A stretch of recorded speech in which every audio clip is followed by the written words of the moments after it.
वे कौन से लोग हैं जो सदैव सुखी रहते हैं, जिनके जीवन में दुख नहीं आता है? उनके क्या लक्षण होते हैं? उनमें कौन कौन विशेषता होती है? विदुर जी कहते हैं, राजन, ऐसे लोग 7 चीजों को त्याग कर देते हैं। वे 7 चीजें ऐसी हैं जो मनुष्य को दुख की आग में गिरा देती है। उन 7 चीजों को त्याग करने से जीवन में सुख ही सुख रहता है। कौन कौन है 7 चीजें? संत कबीर से किसी भक्त ने प्रश्न पूछा है, सुख कहाँ है? मनुष्य को दुख क्यों होता है? और मनुष्य को किस प्रकार की संगत करना चाहिए? कैसे लोगों के साथ में रहना चाहिए? ऐसा सदगुरु कबीर से पूछा गया।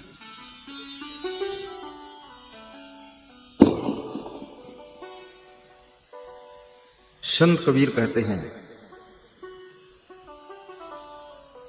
3 प्रकार की संगत होती है।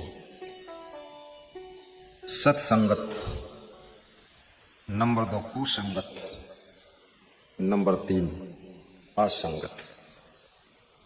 सत्संग सुख देता है, कुसंग दुख देता है, असंग शांति और मुक्ति देती है। जगत में असंग होना बहुत कठिन है। असंग का अर्थ होता है जल में जैसे कमल रहता है।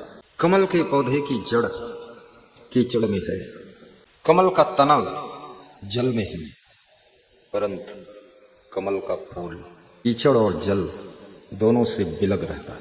जो इस संसार में तो है, संसार के सरोवर में तो है, परंतु जिसका जन्म तो माया के कीचड़ में हुआ है। जीवन का तना मोह के जल में है, लेकिन जिसके विचार रूपी फूल, जिसकी आत्मा कमल के पुष्प की तरह माया मोह से पृथक रहती है, उसको असंग कहते हैं, उसको असंग कहते हैं। सबके बीच में रहकर भी अनासक्त रहना, किसी में आसक्त न होना, कहीं चिपकना नहीं, फिसलना नहीं है, मन को भटकने नहीं देना है। संसार एक बाजार है जहां हर गली में आकर्षण है।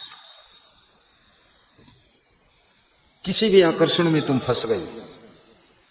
जिस लक्ष्य को वेधने के लिए तुम निकले थे, जिस मंजिल में पहुंचने के लिए तुमने यात्रा शुरू की थी, तुम मार्ग में ही भटक जाओगे, मंजिल चूक जाएगी। इसलिए मन को असंग रखना बहुत बड़ी चुनौती है। मेरा नाम ही असंग है। मैंने अपने गुरु से पूछा कि मेरा नाम असंग क्यों रखा?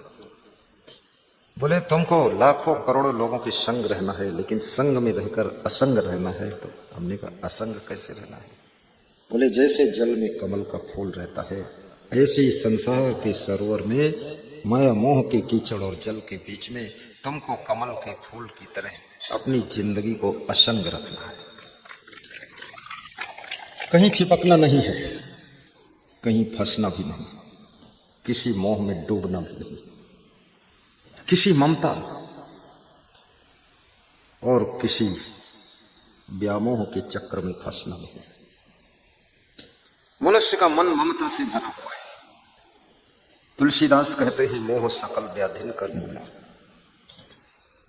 सब कष्टों की जड़ तो मोह है, लेकिन ये मोह, ममता तू न गई मेरे मन से। लोग रो रो कर भी ममता से छूट नहीं पाते हैं। ममता गला पकड़ लेती है, ममता छूटती नहीं है।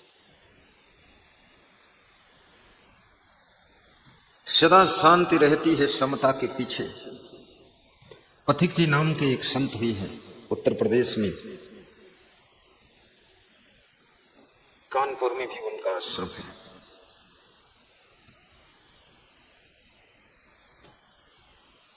उन्होंने बहुत सुंदर भजन लिखा है कि शांति तो सब चाहते हैं, लेकिन शांति समता में रहती है।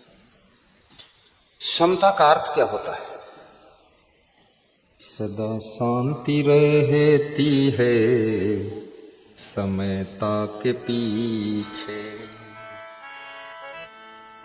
लेकिन समता आती नहीं है, समरसता रहती नहीं है, मन ऊपर नीचे होता रहता है। सदा शांति रहती है समयता के पीछे, समयता रहती विषमता के पीछे, विषमता रहा करती ममता के पीछे, ममता बढ़ाना महाममता, ममता बढ़ाना महामूढ़ता है।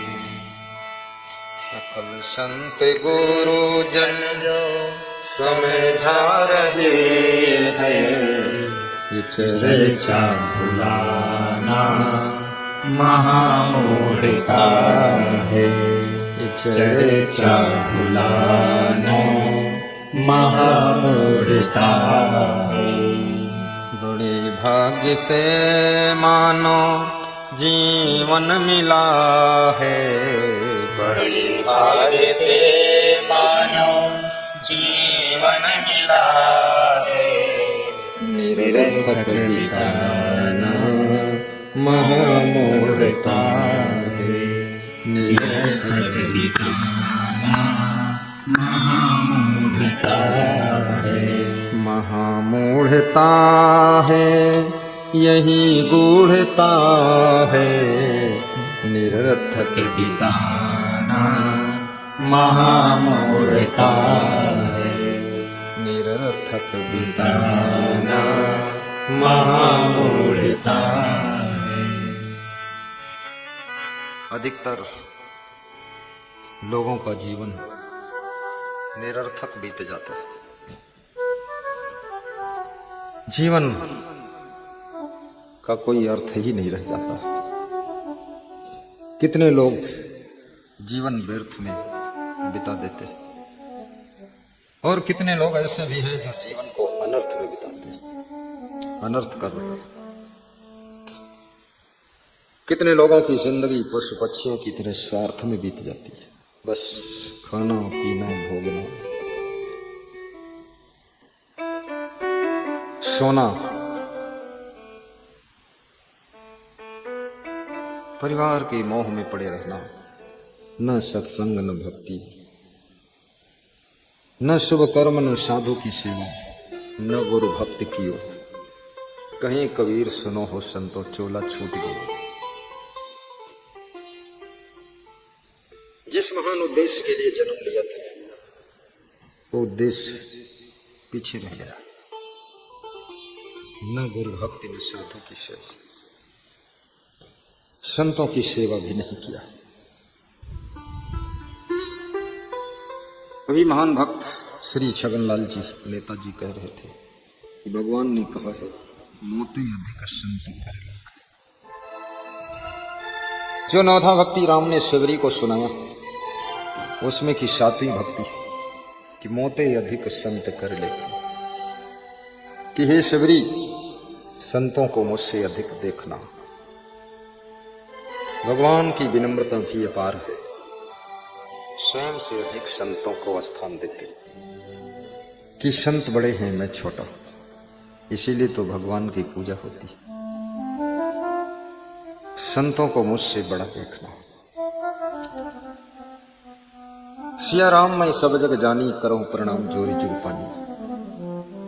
नारियों में सीता का दर्शन करना, पुरुषों में राम का दर्शन करना, ये सारा संसार सीता राम का रूप है। आत्मवत् सर्वभूतेश या पश्यत सा पंडिता, कंचन को मृतिका समझाना है, कामिनी काष्ठ शिला पहचाने, तुलसी बोली गयो रस यह सोनर प्रकट राम की देहा। मातृवत परदारेश पर द्रव्येश लोष्ठवत, आत्मवत् सर्वभूतेश यह पश्यति सह पंडिता। नीतिकार कहता है कि पंडित वह है जो अपनी आत्मा का रूप समस्त सर्वभूतेश समस्त शरीरधारी प्राणियों के भीतर दर्शन करता है और अपनी पत्नी के अतिरिक्त सब नारियों में मां, बहन, बेटी का रूप देखता है। दूसरे के धन को मिट्टी के ढेले के रूप में देखता है, उसको लालच नहीं आता। कल यहां पर किसी का मोबाइल मिला था, परसों किसी के रुपयों का बटुआ मिला था। यहाँ रोज कुछ मिलता, आज जो मिलेगा वो हम ले लेंगे, आज किसी को देंगे। 2 दिन तो मिला तो दे दिया, इसलिए आज कोई कुछ गिराना भी मत। 2 दिन तो लौटा दिया गया। लोग कितने प्रेमी हैं, न उनको बटुआ की परवाह है, न मोबाइल की परवाह है, केवल सत्संग की परवाह है। सत्संग के रस में इतना डूब गए कि बटुआ भी छोड़ गए, मोबाइल भी छोड़ गए कि अब मोबाइल और बटुआ गुरुदेव तुम संभालो। यदि तुम में शक्ति होगी तो बटुआ वापस मिलेगा, अगर नहीं मिला तो तुम में शक्ति है नहीं। ऐसे लोग परीक्षा ले।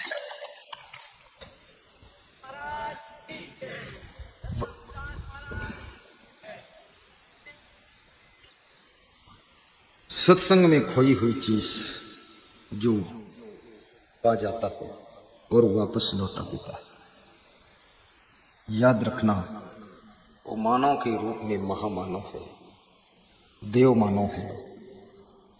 वो नारी के रूप में नारायणी है, नर के रूप में नारायण है, पुरुष के रूप में पुरुषोत्तम है और सभी के बीच में वो सर्वोत्तम है जो दूसरे का पाया हुआ सामान वापस लौटा।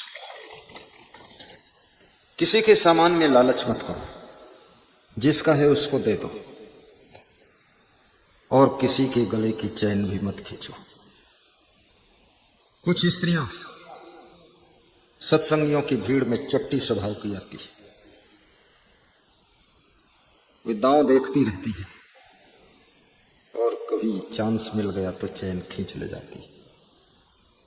तुम किसी की चैन खींच लोगी तो याद रखना तुम्हारे दिल की चैन 7 जन्म तक खींच कर चली जाएगी और कभी मन को चैन नहीं मिलेगी। जिसकी चैन खो जाती है, चप्पल खो जाते हैं, जूते खो जाते हैं, बटुआ खो जाता है, रुपये खो जाते हैं, कितना उसको दुख होता है और जब वापस मिल जाता है तो कितना सुख लगता है।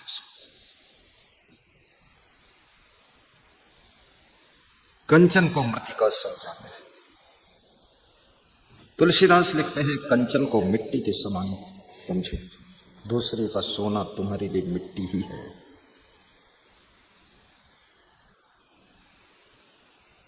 दृष्टि को शुद्ध करो तो सृष्टि शुद्ध होती चली जाएगी।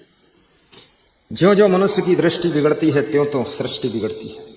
सब लोगों की जिम्मेदारी है कि अपनी अपनी दृष्टि को सुधारें। और मन की आदत ऐसी है, मन को जितना चंचल करो ये चंचल होता चला जाता है और मन को संभाल लो, नियंत्रित कर लो तो मन बिल्कुल ऐसे शांति से बैठ जाता है जैसे पालतू पिल्ला आपके पास बैठता है। इस मन को, राजस्थान के लोग भजन गाते हैं कि मन मारो बांदरों रे खड़ी छलांग मारे। वो कहते हैं मन मेरा बंदर है, बहुत छलांग लगाता है। मैं तो आपसे निवेदन करूंगा, ये मन तुम्हारा मन है, तुम इस मन के मालिक हो, तुम कभी घबराना मत, धैर्य रखना। और मन जब चंचलता करे तो मन को समझा देना। मन मारो बांदरो रे घनी छलांगा मारी।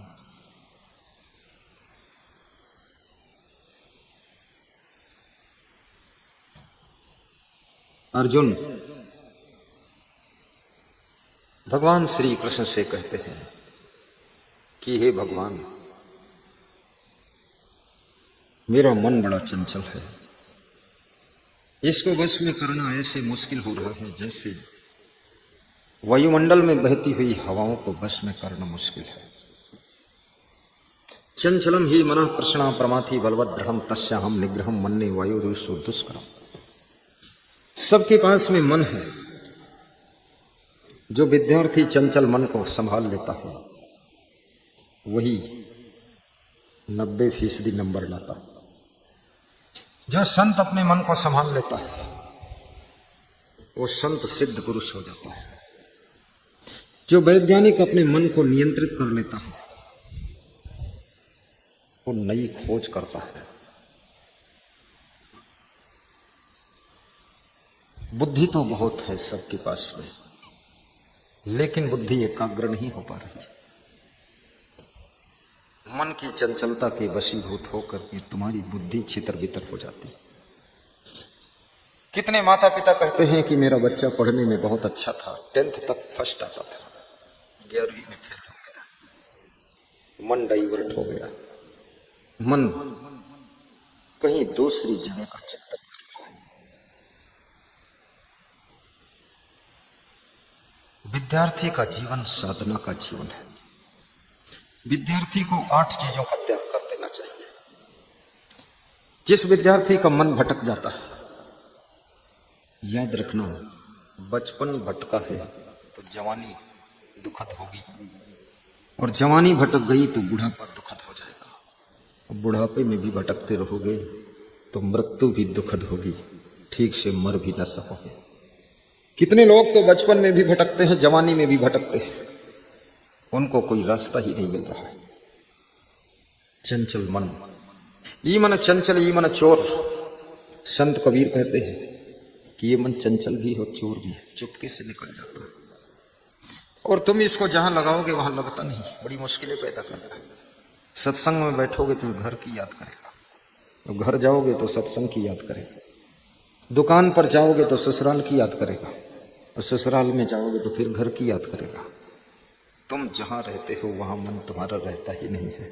बड़ा विचित्र मन है। मन की तरंग मार लो बस हो गया भजन। बहुत बड़ी बात है, मन की तरंग मार लो बस हो गया भजन। कबीर साहब के भजन की परिभाषा बड़ी विलक्षण है। वे कहते हैं मन की तरंग मार लो बस भजन पूरा हो गया। और जितना भजन है, जितना नाम जप है, जितना ध्यान है, जितना माला फेरना है, जितना पूजा पाठ है, सबका एक ही निशाना है कि आपके मन की तरंगे शांत हो जाए। इसलिए ध्यान कराया जाता है। और कबीर साहब डायरेक्ट कहते हैं कि मन की तरंग मार लो बस हो गया भजन।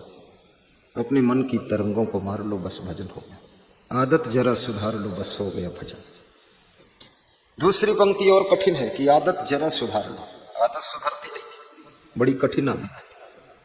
छोटी सी तंबाकू छूटती नहीं है, पूरा घर ताकत लगा दिया।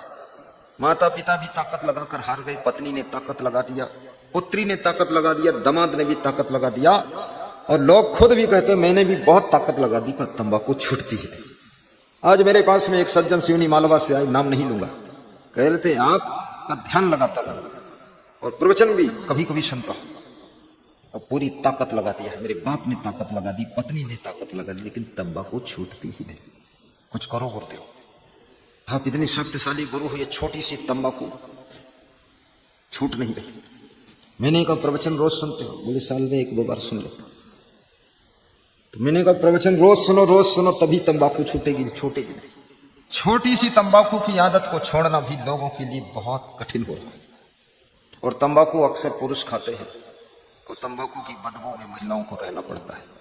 इसलिए सभी महिलाएं बहुत परेशान हैं कि पति तो ठीक है लेकिन तंबाकू से इसका मुंह ठीक नहीं है। और इस क्षेत्र में तो मैंने देखा है अधिकतर लोग तंबाकू तो दबाते ही घूमे हैं। अगर तंबाकू नहीं मिली तो फिर भैंस का गोबर भी दबा लेते हैं, कुछ न कुछ मुंह में रहेगा। अरे इतना सुंदर मुंह है, इतने सुंदर दांत हैं, कृपा करके जब मुस्कुराइए तो मोती जैसे दांत तुम्हारे चमकने चाहिए, और जब हंसिए तो दूध जैसे दांत दिखने चाहिए, ये गोबर जैसे दांत नहीं दिखने चाहिए। बोलिए सदगुरु भगवान की जय। आज मुझे उम्मीद है कि लोग तंबाकू छोड़ेंगे, और दारू पूरे भारत देश में छक छक कर लोग पी रहे हैं। दारू का भी दान कीजिए। कितने लोग चुपके पी रहे हैं, कोई जानता ही नहीं, केवल बेडरूम में पी लेते हैं। अब बाहर निकलते हैं तो ऐसे दिखते हैं, लोग कहते हैं वाह, शराब भी छोड़ दीजिए, आदत को सुधार लीजिए। आदत जरा सुधार लो। गाइए, ताली बजाकर गाइए, मधुर मधुर गाइए। आदत जरा सुधार लो, आदत जरा सुधार लो, बस हो गया भजन, मन की तरंग मार लो, बस हो गया भजन, मन की तरंग मार लो, बस हो गया भजन, मन की तरंग मार लो। सबसे कठिन है भजन ये, कहने में सरल, गाने में सरल, लिखने में सरल, पढ़ने में सरल, सुनने में सरल, लेकिन जब करोगे इसको अमल तो बहुत कठिन है। मन की तरंग मार लो, बस हो गया भजन, बस हो गया भजन। गाओ, दोहराओ। आदत जरा सुधार लो, आदत जरा सुधार लो, बस हो गया भजन, मन की तरंग मार लो, बस हो गया भजन, बस हो गया भजन।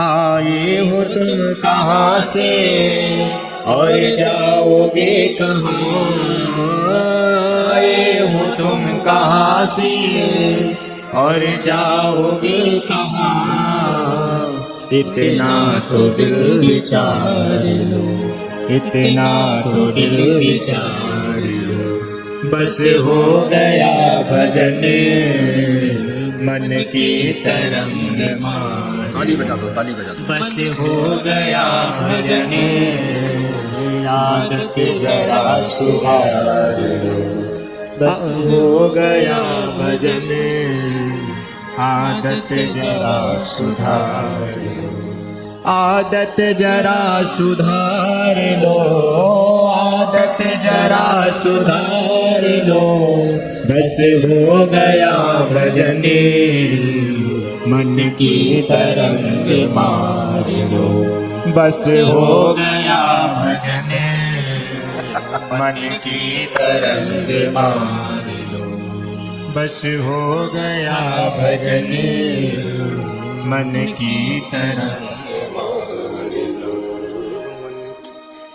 मैंने कहा था कि विद्यार्थियों को 8 चीजें त्याग करना चाहिए। कामम, क्रोधम तथा लोभम, स्वादम, श्रृंगार, कौतुकी, अति निद्रा, अति सेवा, विद्यार्थी ही अष्ट वर्जेत। नीतिकार कहता है विद्यार्थी को निष्काम होकर विद्या अध्ययन करना चाहिए, काम वासना के प्रकोप से भी बचना चाहिए। विद्यार्थी जीवन में अपनी इंद्रियों और अपने मन को संयम में रखना चाहिए। क्रोधम, क्रोध को विद्यार्थी अगर त्याग नहीं कर सकता है, क्रोध बुद्धि को खा जाता है, क्रोध को काबू रखिए। अधिक गुस्सा करने वालों की स्मरण शक्ति धीरे धीरे कम हो जाती है। माता पिता से नाराज होने वाले विद्यार्थी धीरे धीरे अनुशासनहीन हो जाते हैं। माता पिता की मर्यादा और कंट्रोल खो देते हैं। अंकुश में जो हाथी रहता है उस सबको लाभ करा देता है। अंकुश विहीन हाथी, अनुशासन विहीन मन पतन के गड्ढे में ही गिरता है। माता पिता जब अच्छी बात समझाते हैं, नाराज होकर ये मत कहिए कि जहर खा लूंगा, मर जाऊंगा, भाग जाऊंगा। इस युग का प्रचलन है कि बच्चे अपने गार्जियन को डरवा देते हैं कि ज्यादा टाइट करूंगा तो घर छोड़कर भाग जाऊंगा। कोई बच्चा कहता है कि जहर खा लूंगा, माता पिता भी सोचते हैं जीने दो गधे को, कुछ मत कहो, जैसा है वैसा है, कम से कम जिंदा तो है। अनुशासन आपकी एनर्जी को एकाग्र करके किसी विशेष लक्ष्य में समर्पित करने की शक्ति प्रदान करता है। इसलिए सेल्फ डिसिप्लिन रहना सीखो, प्रसन्न होकर के जीवन जीना सीखो। सत्संग में जाइए, प्रसन्न होकर सत्संग सुनिए। टेंशन और चिंता थोड़ी देर के लिए अपने मन पटल से हटा दीजिए। जीवन में बहुत से काम तुम्हारे हमेशा अधूरे ही रहते हैं और एक झंझट खत्म होती है, दूसरी नई झंझट जन्म ले लेती है। दुनिया के झमेले हरगिज कम न होंगे। एक बेचारा कहता है, पीछे लोगों को आवाज साफ सुनाई दे रही कि नहीं? पीछे वाले बोलो, ठीक है, बराबर है, ठीक है। कल मेरे संत ने बताया था कि आप बहुत धीरे बोल रहे थे, पीछे आवाज नहीं जा रही थी, तो आज मैं पहले से संकल्प लेकर आया हूं कि जोर बोलूंगा। दुनिया के झमेले हरगिज कम न होंगे। अफसोस बस यही है, क्या है? अफसोस बस यही है कि एक रोज हम न होंगे, एक रोज हम न होंगे। जोर से ताली बजाओ। ताली बजाने से बहुत फायदे हैं। ये ताली हर समय बजती भी नहीं है। सत्संग में बजने का मौका है तो तुम बजाते नहीं। सत्संग तो प्रसन्न बदन से सुनना चाहिए। सुनि समझहि जन मुदित मन, मज्जहि अति अनुराग। सत्संग की विशेषता है मुदित मन से सुनना चाहिए और समझना भी चाहिए। केवल सुनना ही नहीं है, समझना भी है। 3 दिन कथा सुन लिया, 7 दिन कथा सुन लिया, समझ में कुछ आया ही नहीं। सुनि समझहि जन मुदित मन। गुस्सा मन से नहीं, अहंकार भरे मन से नहीं, क्रोध भरे मन से नहीं, चिंता भरे मन से नहीं, टेंशन भरे मन से नहीं। मुदित मन से सत्संग सुनने से लाभ होता है और चिंता भरे मन से जो सुनते हैं उनको लाभ नहीं होता है। इसलिए सब चिंता हटा दीजिए और मुदित मन से सत्संग सुनिए। मुदित का अर्थ होता है प्रसन्न मन। प्रसन्न चेत सो ही आसु बुद्धि पर्यतिष्ठति। प्रसन्न चित्त रहने वालों की बुद्धि स्थिर हो जाती है, वो स्थित प्रज्ञ हो जाते हैं। प्रसादे सर्व दुखा नाम हानि रस्योप जायते प्रसन्न चेतसु ही आसु बुद्धि पर्यतिष्ठते। दुखेश अनुद विघ्न मनः सुखेश विगत अस्पृहा वीतराग भय क्रोधा स्थित धीमन उच्यते। प्रजहाति यदा कामान सर्वान् पार्थ मनोगतान् आत्मन्यो आत्मनः तुष्टा स्थित प्रज्ञा तदा उच्यते। भगवान श्री कृष्ण ने स्थित प्रज्ञ के लक्षणों का जो वर्णन किया है उसमें एक श्लोक में यह बात आई कि प्रसन्न चेतसो ही आसु। प्रसन्न चित्त रहने वालों की बुद्धि स्थिर होती है। प्रसन्न रहना बहुत कठिन है, खिन्न रहना, टेंशन में रहना, दुखी रहना, परेशान रहना, उलझन में रहना बहुत आसान है। सारा संसार उलझन में ही है। मकान बन गया तो भी मन खुशी नहीं, प्रसन्न नहीं। बहुत दिन से सोच रहे थे 4 व्हीलर गाड़ी लाऊंगा, गाड़ी ले आए तो भी खुश नहीं। बहुत दिनों से चिंता थी बेटी का विवाह करना है, हो जाए तो ठीक है। बेटी का विवाह हो गया, दामाद मिल गया, घर बर सब मिल गया, फिर भी खुश नहीं। कब खुश होंगे आप? इतना सुंदर मनुष्य का शरीर मिला फिर भी खुश नहीं। राजनीति में टिकट मिल गया तो और ज्यादा चिंता हो गई कि चुनाव कैसे लड़े। चुनाव भी लड़ गए तो जीतने की चिंता थी, जीत भी गए तो भी खुशी नहीं। अब मिनिस्टर बनने की चिंता है कि मिनिस्टर बनूंगा कि नहीं बनूंगा। मिनिस्टर बन भी गए तो मंत्रिमंडल में परिवर्तन चालू है, परिवर्तन में कहीं साइड न हो जाए तो फिर चिंता, बड़ी झंझट है। परिवर्तन हो तो होने दो, मिनिस्टर बनो तो भी खुश रहो, ना बनो तो भी खुश रहो, टिकट मिले तो भी खुश रहो, टिकट ना मिले तो भी खुश रहो। याद रखना टिकट तो मिलेगा ही, नहीं मिलेगा तो फिर टिकट देंगे किसको? तुम ही सबसे बेस्ट व्यक्ति हो, टिकट तुमको बुला कर देंगे। तुम अपनी योग्यता को बढ़ाइए, क्षमता को बढ़ाइए, प्रभाव को बढ़ाइए, अपने कार्यों को विस्तार कीजिए, टिकट तो तुमको आगे से आकर मिलेगा।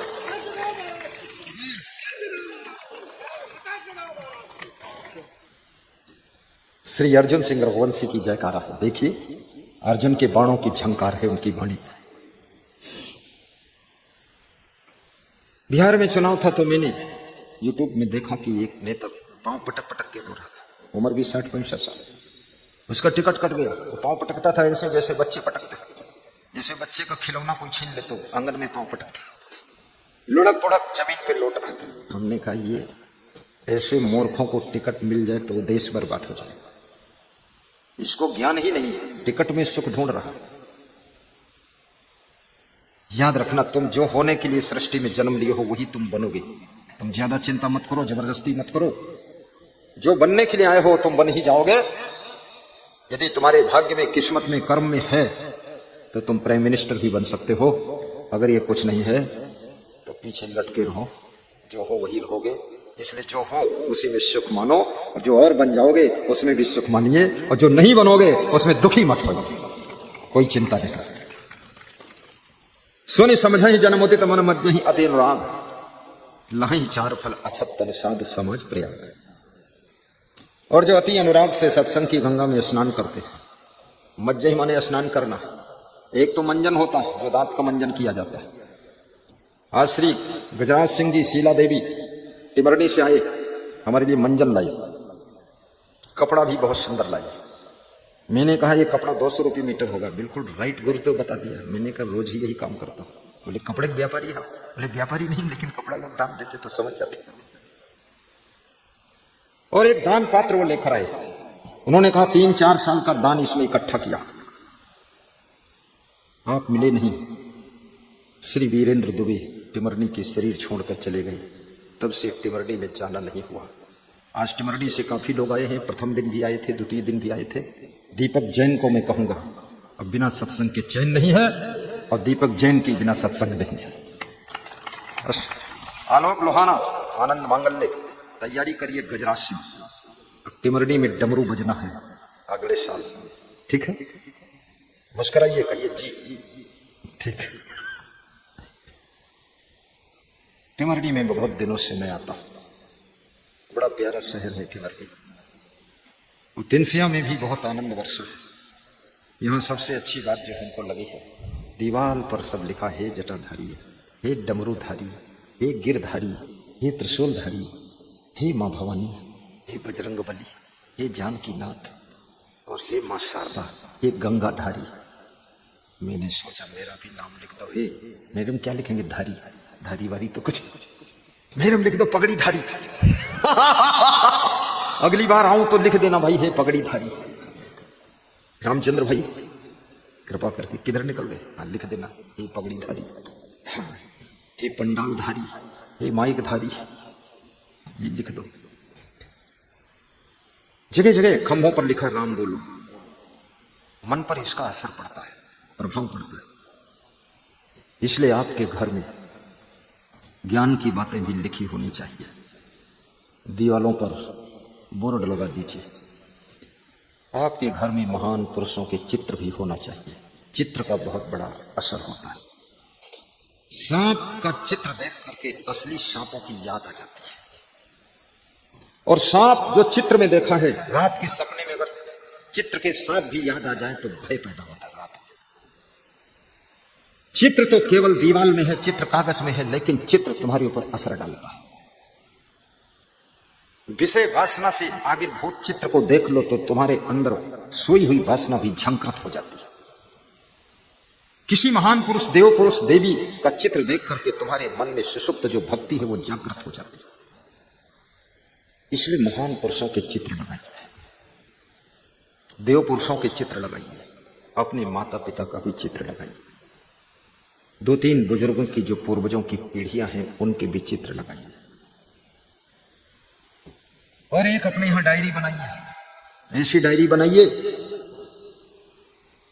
अब शुरू कर दीजिए, अपने पूर्वजों का नाम लिख दीजिए, फिर अपना भी नाम लिख दीजिए। बच्चे को बता दीजिए, अब मैं तो जाने वाला हूं, तू तेरा नाम लिख लेना। कम से कम 10-20 पीढ़ियों की याद तो रहे। कौन थे महाराजा दशरथ के पिताजी? राम के पिता कौन थे? सब संसार भूलता चला जा रहा है। कामम क्रोधम तथा लोभम। विद्यार्थी को तीसरी चीज लोभ का भी त्याग करना चाहिए। विद्यार्थी को चोरी नहीं करना चाहिए। जो विद्यार्थी चोरी करता है वो विद्यार्थी असमंजस में रहता है, अशांत रहता है, डिस्टर्ब रहता है। इसलिए लालच को भी जीतो। सभी विद्यार्थियों से निवेदन है, आशीर्वाद। स्वादम श्रृंगार कौतुकी। चौथी चीज स्वाद को जीती। ये स्वाद बहुत बड़ी आकर्षण करती है। ये चीज कितने लोगों ने स्वाद में आकर्षित होकर के अपने सुंदर स्वास्थ्य को भी खोया है। रोज सोचते हैं कि ये चीज नहीं खाऊंगा, जब सामने आ जाती है तो फिर खा लेते हैं, तबीयत खराब हो जाती है। 8 घंटे तक अस्वस्थ होने का दुख भोगते हैं, फिर थोड़ा ठीक होते हैं, अगले दिन फिर खा लेते हैं। स्वाद को जीतना बहुत बड़ी बात है। कितने लोग तो जिंदगी भर स्वाद के चक्कर में फंस करके कभी स्वस्थ ही नहीं हो पाते, कुछ न कुछ झंझट लगा ही रहता है। स्वाद के लिए मत जियो, स्वास्थ्य के लिए जियो। स्वास्थ्य की चिंता करो, स्वस्थ रहो, मस्त रहो, प्रसन्न रहो। यावत् स्वस्थो ही अयम देहो यावन मृत्युस्त दूरिता ताव दातम हितम कुर्यात् प्राणांति किम करिष्यति। स्वस्थ तन और स्वस्थ मन की आवश्यकता है। स्वस्थ रहने के लिए युक्ताहार विहारस्य युक्त चेष्टस्य कर्मसु युक्त स्वप्नाव बोधस्य योग भवत दुःखः। श्री कृष्ण ने अर्जुन से पूछा था, अर्जुन तू कुछ जानना चाहता है? अर्जुन ने कहा मैं ये जानना चाहता हूं कि सब दुख कैसे दूर होंगे। कृष्ण कहते हैं जिसका आहार विहार यथा योग्य है। देखिए बड़ी सिंपल सी बात कृष्ण गीता में इस श्लोक के माध्यम से संदेश दे रहे हैं अर्जुन को कि जिसका आहार विहार यथा योग्य। यथा योग्य क्या चीज है? युक्तता। यथा योग्य का अर्थ होता है कि आपकी उम्र क्या है, इसको भी देख करके आहार कीजिए। आपके शरीर में बीमारी क्या है, इसको भी देखकर आहार लीजिए। आपको आवश्यकता कितनी है, कितने कैलोरी आपको चाहिए, उतने कैलोरी लीजिए। दौड़ भाग का काम नहीं है तो कम कैलोरी लीजिए। ज्यादा हार्ड वर्क है तो थोड़ा अधिक कैलोरी लीजिए। एक ही शब्द में कृष्ण ने गजब कर दिया। कृष्ण कहते हैं युक्ताहार विहारस्य। इस श्लोक में पहला शब्द है आहार और फिर है बिहार। अगर सुखी होना चाहते हो तो अपना बिहार भी सुधारो। बिहार क्या है? बिहार प्रदेश नहीं है, बिहार। बिहार का मतलब होता है विहरण। विहरण का मतलब होता है आपका उठना बैठना चलना फिरना कैसा कहां कब है। दुख नहीं मिटेंगे अगर गलत जगह बैठोगे, दुख बढ़ सकते हैं। जिन गलियों में तुमको निकलना नहीं चाहिए उन गलियों में तुम निकलोगे तो भी तुम्हारा अपमान होगा, बदनामी होगी, दुख बढ़ेगा, वहां मत निकलो। अपनी उम्र और सामर्थ्य और आवश्यकता के अनुसार चलना फिरना कीजिए। ज्यादा उम्र है, 80 वर्ष के तुम हो, थोड़ा 10 किलोमीटर पैदल मत चलो, कम कर दीजिए, 3 किलोमीटर बहुत। जवानों के लिए 5 से 10 किलोमीटर बहुत। अधिक पैदल चलने से वृद्धा अवस्था आती है, याद रखना, जल्दी बूढ़े हो जाओ। और बिल्कुल ना पैदल चलने से रोगी अवस्था आती है, बीमार ही रहोगे। अधिक खाने से आपकी बुद्धि का स्मरण कम हो जाएगा, कम खाने से बुद्धि का स्मरण अधिक बढ़ेगा। बिल्कुल ना खाने से स्मरण तो हो ना हो लेकिन मरण जरूर हो जाएगा। तुम बिल्कुल नहीं खाओगे, जी ना सको, इसलिए थोड़ा खाइए। सबसे निवेदन है कि मोबाइल से बात यहां कोई नहीं करे, ये निवेदन है। और जिनको बहुत जरूरी होगा बाहर जाकर दूर बात करेंगे ताकि डिस्टर्ब ना हो। क्योंकि यहां दीवार पर एक कोटेशन लिखा था, संसार में तुम चल सकते हो लेकिन संसार को चला नहीं सकते। तो हम ज्यादा चिंता न करें, ऑटोमेटिक भी होगा। कर्म करना तुम्हारा धर्म है और कर्म का फल तो कर्म देगा, उसकी चिंता मत करो। कर्मण्येष्वाधिकारास्ते मां फलेषु कदाचन। कर्म में तेरा अधिकार है, फल की इच्छा तू मत कर। स्वयं कर्म करोत्यात्मा स्वयं तत्फल मत्स्नते स्वयं भ्रमन्ति संसारे स्वयं तस्माद् विमुच्यते। एका पापानि कुर्ते फलं भोगते महाजनः भोक्तारो विप्रमुच्यन्ते कर्ता दोषेण लिप्यते। एक मनुष्य कर्म करके धन कमाता है, उस धन को कई लोग उपभोग कर लेते हैं, लेकिन जिस आत्मा ने कर्म किया है उस कर्म के फल का भुगतान उसको करना पड़ता है। शुभ कर्मों से धन कमाइए, धनवान बनिए, लेकिन सत्कर्मों से महान बनिए, तुम्हारा यश होगा। गुणवान बनिए, सफलता मिलेगी। चरित्रवान बनिए, तुम्हारी पूजा होगी। बुद्धिमान बनिए, उन्नति होगी। विवेकवान बनिए, सुखी रहोगे। और सदाचारी बनिए, कुल परिवार की रक्षा। कुलम वृत्तेन रक्षते, सदाचार से कुल की रक्षा होती है, परिवार की रक्षा होती है। सत्येन रक्षते धर्मो, सत्य से धर्म की रक्षा होती है। विद्या योगेन रक्षते, योग से विद्या की रक्षा होती है। मृजया रक्षते रूपम, और शुद्धता सफाई से सुंदर रूप की रक्षा होती है। कम से कम दिन भर में 6-7 बार मुंह को धो लिया करो। कितने लोग तो सुबह मुंह धोते हैं, उसके बाद दूसरे दिन सुबह फिर धोते, 24 घंटे धोते ही नहीं। कितने लोग भोजन खाने के बाद हाथ धोते, पहले हाथ धोते ही नहीं। जो भी दिन भर का मैल अंगुलियों में लगा है वो सब दाल भात में घोल कर पी जाते, शुद्धता नहीं। शुद्धो से बुद्धो से निरंजनों से, शुद्धता, पवित्रता, सफाई खूब रखिए। मैं इस गांव में कई घरों में गया हूं, जिनके जिनके घर गया हूं, सबके घर में मुझे सफाई बहुत सुंदर, प्रेम सबने बहुत किया। 11 दिसंबर की शाम को नीरस रघुवंशी पिता गोवर्धन रघुवंशी के घर गया, और जिसके जिसके घर गया काजू किशमिश और बादाम। मेरा पैसा लगे न छदाम, खाने के लिए आए काजू किशमिश बादाम। तो मैं देखता था और एक किशमिश उठाकर धोकर खा लेता था, बाकी प्लेट अंदर ले जाऊं। सबके घर फल कटिंग सेटिंग से मिलते थे, फल भक्तों को बंटवा देता था, साधुओं को भी नहीं देता था, बिल्कुल मना। क्योंकि कई घरों में जाना है, खाने में लग जाओगे 20 मिनट और खराब हो जाएंगे। आगे बढ़ो। दूसरी पधरौनी अभिषेक रघुवंशी पिता श्री सुभाष रघुवंशी के यहाँ हुई थी। अभिषेक ने भी बहुत प्रेम किया था, उन्हीं के घर मुझको रहना था। लेकिन मेरे आने से पहले उनके घर में एक नया बालक आ गया। उसने कहा मैं रहूंगा, तुम नहीं रह सकते। मुझे दूसरे घर जाना पड़ा, लखन जी के। छोटे से बालक ने हमको ढकेल के बाहर किया, इधर तुम मत आओ। जन्म ले लिया। विकास रघुवंशी पिता श्री ओम प्रकाश रघुवंशी, इन्होंने भी बहुत सेवा किया था। गोपाल रघुवंशी पिता श्री द्वारिका प्रसाद रघुवंशी, बहुत प्रेम से सेवा किया। गोपाल बहुत बड़ा भक्त है गुरु का, हंसता खूब है। उसके घर हम गए, उसने सारी चिंता छोड़ दी, खाली मेरे पास बैठ के हंसता था। तो मैं सोचता खाली हंसेगा कि कुछ लाएगा भी। 12 दिसंबर की शाम को लक्ष्मण जी पिता श्री द्वारिका प्रसाद जी, इनके हम गया था, बहुत प्रेम किया। 3 भाई हैं लक्ष्मण जी। दूसरी पधरौनी शिवम रघुवंशी पिता श्री राम बाबू जी के यहाँ। तीसरी राम सिंह भगत जी, राम फेरी वाले।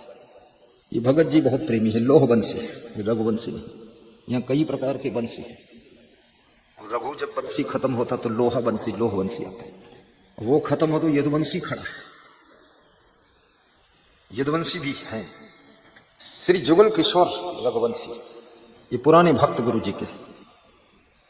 कुंभ मेला सिंहस्थ प्रयाग उज्जैन में भी गुरु मंत्र लिया था, और उज्जैन आश्रम का सम्मान पत्र भी उनके घर देखा, उनको भी आशीर्वाद। श्री अनिल लोहवंशी, श्री अजब सिंह लोहवंशी, इनके घर भी बहुत प्रेम मिला। श्री मुकेश, श्री मनीष, श्री ओम प्रकाश घोड़े वाले, बहुत प्रेम है उनका, वो भी गुरु मंत्र ले चुके। इस गांव में भक्ति पहले से आ गई। कह रहे थे मेरा सौभाग्य है जो रामचंद्र जी आपको यहाँ ले आए, और मेरे घर भी चरण पड़ गए। हम तो गुरु जी नहीं ला पा रहे थे, पर वो ले आए। और उन्होंने जो बात बताई, कहा आपका फोटो मेरे घर लगा है, मैं इस फोटो के सामने सब कुछ मांग लेता हूँ। आज तक जितना मांगू हूँ सब मिल गया है। मैंने कहा मेरे फोटो से मांग मांग कर तू सब पा गया, मैं तो कुछ नहीं पाया। बोले तुम अपने गुरु के फोटो से मांगो, इसमें क्या रखा है। हाँ, श्रद्धा है उनकी। बोले आपकी फोटो के सामने रो भी लेता हूँ, हंस भी लेता हूँ, मांग भी लेता हूँ। सिद्ध महान पुरुष के फोटो के सामने भी हाथ जोड़ करके तुम याचना करोगे, पूरी हो जाएगी। श्री नंदराम पिता श्री राम बाबू, ये 7वीं पधरौनी हुई थी। और ये 3 से आज 13 दिसंबर को सरपंच ब्रजमोहन रघुवंशी के यहाँ आज जाना है, जो गांव का सरपंच है। आज ज्यादा से ज्यादा मेरे साथ चलना सब लोग। देखता हूँ गांव का सरपंच क्या माल निकालता है। थोड़ा ज्यादा तैयारी करना। सरपंच कहाँ है भाई? सरपंच इधर है, वो पीछे ही रहता है। वहां कहीं इनके घर गया और ये पीछे चला गया तो हम क्या करेंगे? थोड़ा लोग आएंगे, खिला देना कुछ। दूसरा श्री राम सिंह लोहवंशी के यहाँ भी जाना है। तीसरा ओम प्रकाश जी रघुवंशी, अनिल जी के ससुर जी। अनिल खड़े हो जा, दमदार व्यक्ति है ये दामाद जोरदार है। रोज कुर्ता का रंग बदलता है। अगर पीला पहना था आज मेरे कलर का पहना है। अब कल और रुक जाऊं तो न जाने कौन रंग पहन कर आएगा। अच्छा आदमी है। मेरी सेवा में अपनी गाड़ी लगाया है, उसी गाड़ी से लाते ले जाते। भक्त की गाड़ी में बैठता हूं तो मुझे अच्छा लगता है, क्योंकि फिर मुझे डीजल की भी चिंता नहीं रहती। अपनी गाड़ी में थोड़ा सोचता हूँ, करे धीरे धीरे चल रही, डीजल खा रही जाता। और इसकी गाड़ी में तो मतलब ही नहीं। साहिब बंद सबको व्यास गादी आशीर्वाद देती है। बड़ी प्रसन्नता की बात है। आज जो सभा तिनसैया की धरती पर दर्शन दे रही है, सभा के समस्त नर नारियों को व्यास गादी प्रणाम कर रही है। साहिब बंद जय हो, जय हो। कामम क्रोधम तथा लोभम स्वादम श्रृंगार कौतुक। विद्यार्थी को श्रृंगार से भी बचना चाहिए। श्रृंगार यानी फैशन। फैशन तुम्हारी बुद्धि के 20-30% हिस्से को खा जाता है। बार बार तुम शीशा देखते हो, बाल देखते हो, गाल देखते हो, ओठ देखते हो, उसी में टाइम बर्बाद होता है। इसलिए फैशन से भी विद्यार्थी को ऊपर उठना चाहिए। और जितना शरीर को सजाने धजाने में तुम मेहनत करते हो, अगर इतना अपने जीवन को सुंदर बनाने में मेहनत करो तो याद रखना तुम्हारे अंदर राम का रूप दिखाई देगा और तुम्हारे अंदर माँ सीता का रूप दिखाई देगा।